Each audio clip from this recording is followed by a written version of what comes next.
Muito bem, mais um dia negativo para a soja lá na Bolsa de Chicago. O grão até tentou aí trabalhar de forma positiva. Em alguns momentos da sessão a gente viu números positivos aí para a soja. No entanto, não deu conta, não. Acabou encerrando aí com quedas pequenininhas, é verdade, mas enfim, dando sequência a um movimento que já vem se arrastando aí por algumas sessões.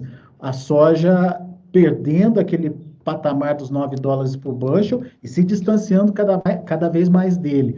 Para falar um pouquinho mais sobre as tendências para os preços lá em Chicago, a gente convidou o Luiz Fernando Gutierrez, lá da Safras e Mercado. Está aqui o Luiz já com a gente, bem-vindo, viu, Luiz? Obrigado pela participação conosco aqui no Notícias Agrícolas. Só já está tentando reagir, mas não está dando conta, Luiz. O que está faltando? Boa tarde, Alexander. Boa tarde a todos. Obrigado mais uma vez pelo convite. Bom, Alexander, na verdade aqui nas últimas semanas, nas últimas 3 semanas pelo menos, o que a gente viu no mercado foi que, embora a gente tenha visto boas vendas de soja americana aí, tanto para a China quanto para outros países, né?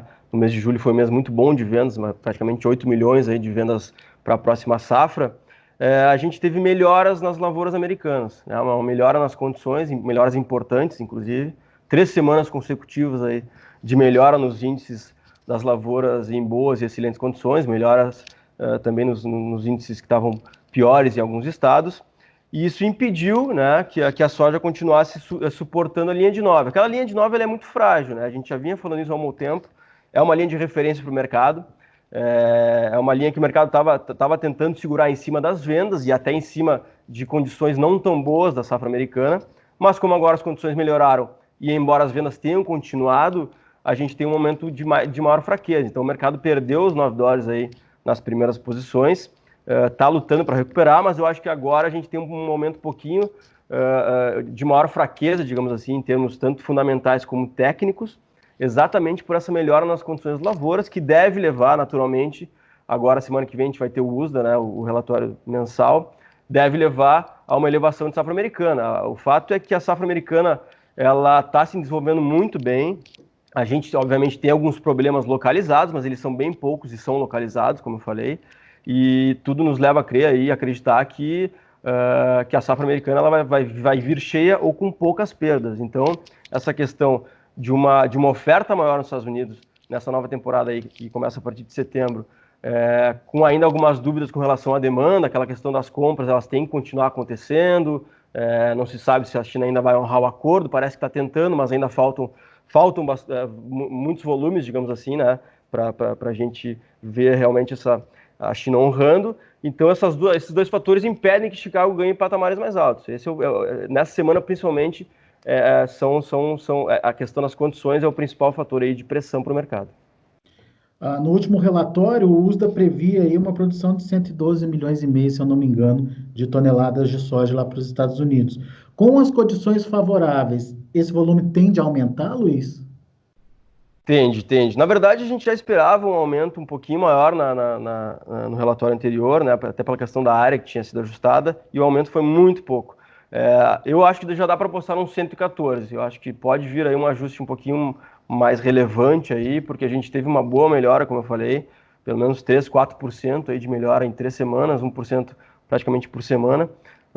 Então, isso é bastante relevante.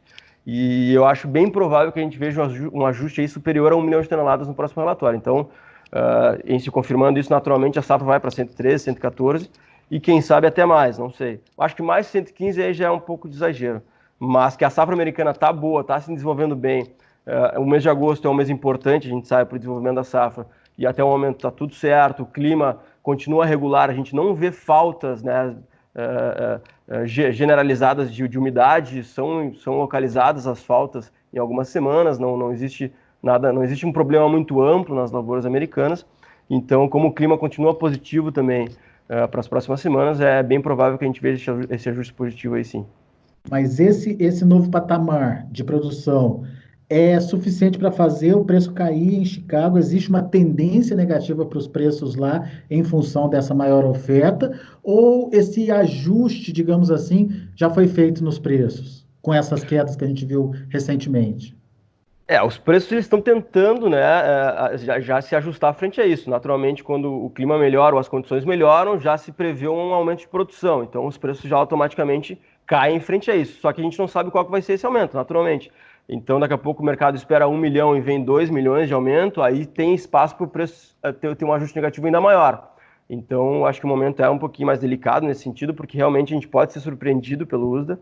Não, a gente não sabe ainda o que o mercado americano, né, os analistas, as consultorias americanas que estão mais por dentro do assunto da safra americana, a gente não tem ainda uma ideia do que eles estão prevendo aí para aumento de safra, mas eu acho que é provável que a gente, provável não, mas é possível que a gente tenha surpresas no próximo relatório do USDA, embora a gente possa ter surpresas também no lado da demanda. A gente pode, com essas vendas novas que a gente viu em julho, a gente pode daqui a pouco ver o USDA elevar a exportação americana na próxima temporada, é possível e até provável. Então, essa questão, se a gente tiver surpresas aí, dependendo do tamanho dessa surpresa no lado da oferta, principalmente, a gente pode ter um espaço para a continuidade dos ajustes negativos. Mas, assim, o fato é que essa revisão de tendência aí, promovida ou provocada pela demanda está demorando para acontecer, né, Luiz? A China vem comprando, não sei se é a expressão certa, mas da mão para a boca, ou comprando aos poucos aí, justamente para evitar uma explosão de preços lá em Chicago. E essa semana, lá no começo da semana, todo mundo estava muito apreensivo com o volume de compras da semana, né, que estava muito baixo. Hoje teve mais um pouquinho de compra da China lá nos Estados Unidos, mas ainda assim, quando a gente computa o que foi negociado na semana, ainda é pouco, né? Exatamente. Nessa semana, realmente, as vendas foram poucas para a China, né? Em comparação com as semanas anteriores. A gente só teve 350 mil toneladas sendo vendidas para a China. As semanas anteriores foi mais de 1 milhão aí. Então, realmente, o USA tá demorando. Eu acho até porque as vendas não são tão volumosas ainda. Eu acho que talvez ele esteja esperando aí uma migração maior dessa demanda, que deve ocorrer inevitavelmente, cedo ou tarde. Até porque o Brasil tá quase esgotando a sua pauta de exportação aí para a China, principalmente. Já estamos com um volume muito grande comprometido, já exportado, e ainda para agosto já um volume também comprometido elevado. E uma hora a gente não vai mais ter tanta soja, ou não vai ter soja para mandar para fora. Isso vai acontecer, e é natural, aquela coisa que a gente vem falando há muito tempo, né? É natural que no segundo semestre a gente veja a demanda migrando aos poucos para os Estados Unidos. A safra entra a partir de setembro, outubro. Então, é natural que a gente veja essas compras chinesas ou compras de outros países também aumentando daqui para frente. Só que essa semana a gente teve uma queda com relação às semanas anteriores. Então, isso atrapalhou um pouquinho aquele sentimento positivo. E também imagino que isso também possa fazer o USA segurar um pouquinho a mão aí. E é o que ainda não fez ele levar mais a exportação americana para a próxima temporada. Mas essa lentidão da semana tem a ver com essas rusgas aí entre China e Estados Unidos, que voltaram de novo à discussão, à tona, né, essa semana, principalmente por parte do presidente Donald Trump, ou é uma redução da necessidade da China, Luiz? Eu acho que não tem muito a ver com a questão, com as tensões, até porque a gente vem num clima, digamos, um pouco mais neutro. Nas últimas semanas, claro, a gente teve aí algumas questões geopolíticas importantes, às vezes o Trump subindo um pouquinho o tom. A gente teve nesse mês de julho o fechamento das embaixadas, dos consulados. Isso atrapalhou, mas a gente viu que também as compras continuaram ao longo do mês. Então, não diria que tem relação direta com isso, não. É mais uma questão de mercado mesmo. Acho que a China continua ainda demandando soja brasileira, e acho que é uma questão de mercado. Eu acho que a partir de setembro, sim, aí a gente vai ver realmente volumes maiores sendo anunciados, até a partir de talvez a segunda quinzena de agosto, volumes maiores sendo anunciados de vendas, e aí até o final do ano deve continuar dessa forma. Você falou da demanda da China pela soja brasileira. Segue firme? A China segue encontrando soja para comprar por aqui? Ela está buscando o que a gente tem para oferecer. Ela está tentando comprar o máximo aqui, também naquela ideia que a gente já falou há um bom tempo, né? A gente vem falando ao longo desse ano aí, que a China ela vai aumentar as suas compras esse ano, para além do esperado, né? Eu acho que a China está se preparando, tá retomando os estoques, digamos assim, e até se preparando para uma possível segunda fase de guerra comercial, que pode acontecer. A gente tem eleição, lembrando, em novembro nos Estados Unidos. e a gente sabe que com relação a Trump e China, ou Estados Unidos e China, tudo pode acontecer. Então eu acho que a China sim, ela está demandando o máximo possível de soja brasileira para comprar também o que for possível nos Estados Unidos, se for honrar o acordo de fato ou não, mas o fato é que até o momento ela está consumindo muito, já tem um bom volume, como eu falei, para setembro, já para agosto, desculpa, já comprometido para venda, principalmente para a China. Então isso mostra que a China ainda está buscando bastante soja aqui no Brasil. Em agosto, a projeção da ANEC dava conta de quase 7 milhões de toneladas, é isso? Exatamente. Para agosto a gente já tem aí 6,7 milhões aí de registrados para embarque no mês. Registrados para embarque. É soja certa que vai sair do Porto Brasileiro. Soja certa que vai sair. E compras novas ainda estão acontecendo, Luiz?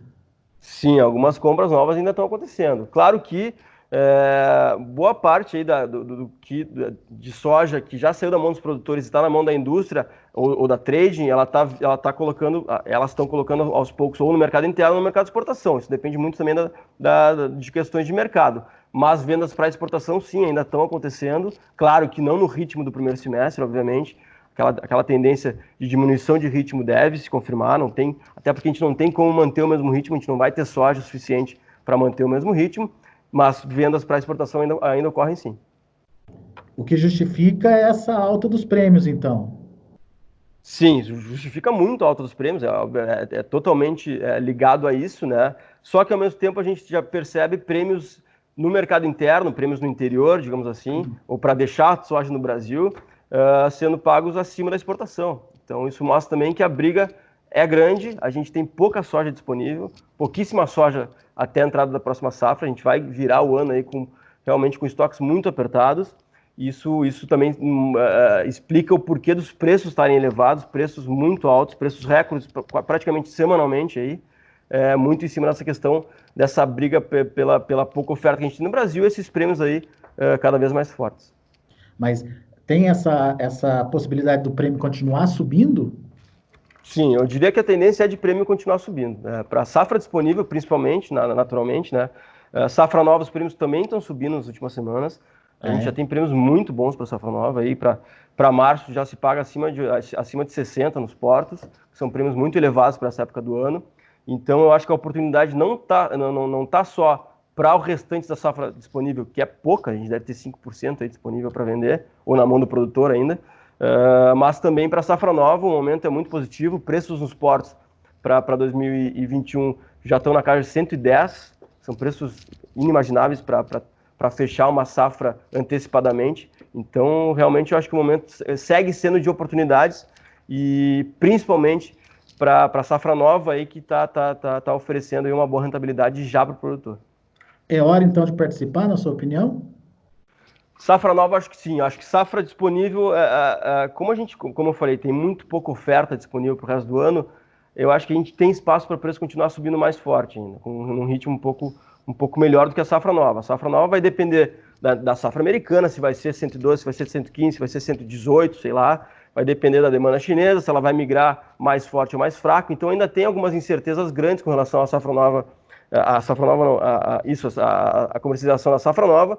Até porque setembro, outubro a gente vai começar a plantar, o Brasil deve plantar uma área recorde, toda aquela questão, a gente vai entrar no mercado climático da América do Sul. Então eu acho que o momento é interessante sim para quem, sei lá, vendeu 20% da safra nova só, que eu diria que é só, porque a média brasileira já está em 40%. E eu acho certo ter 40% nesse momento, porque os preços são muito atrativos. Eu acho que o produtor tem que colher a próxima safra agora com pelo menos metade já comercializada, aproveitando esses preços positivos para lá na frente, daqui a pouco aproveitar um outro momento ou não correr tanto risco, digamos assim. Então eu diria que para a safra nova realmente é um momento ainda bem interessante para se fechar negócios novos. O risco para não se ter esse preço aí lá em 2021 seria o quê? Dólar?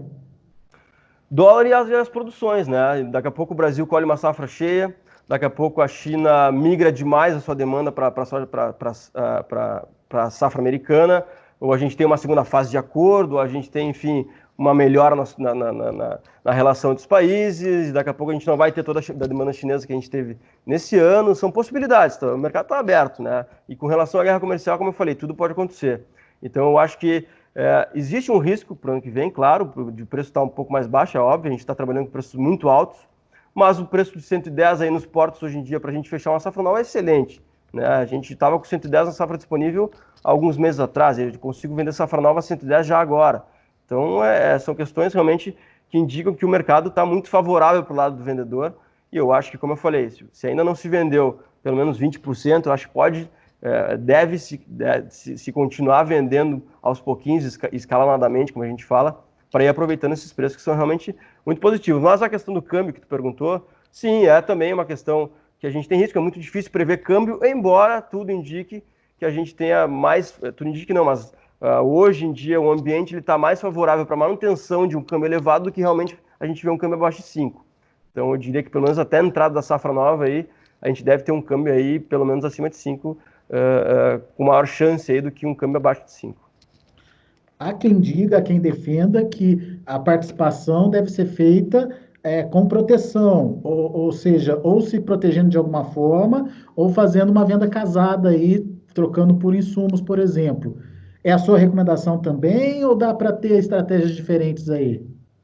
Não, eu acho que essa recomendação ela sempre faz sentido, né? A questão do barter é importante, obviamente, porque também tu consegue travar câmbio no barter, né? Tu consegue fechar a safra com o câmbio atual, daqui a pouco fazer uma NDF no mercado financeiro, daqui a pouco usar a Bolsa de Chicago para travar alguma coisa. São vários mecanismos, eles sempre são importantes, o hedge é importante, e eu acho que o produtor brasileiro realmente nesse ano está demonstrando que ele está cada vez mais fazendo isso, e a venda antecipada é isso também, é fazer hedge, é garantir venda, é garantir entrada de dinheiro, e eu acho que ele tem que continuar nessa ideia aí, porque tá dando certo, e eu acho que tem tudo aí para a safra de 2021 ser positiva também em termos de rentabilidade. Aí na safra, vocês estão projetando uma safra recorde também aqui para o Brasil?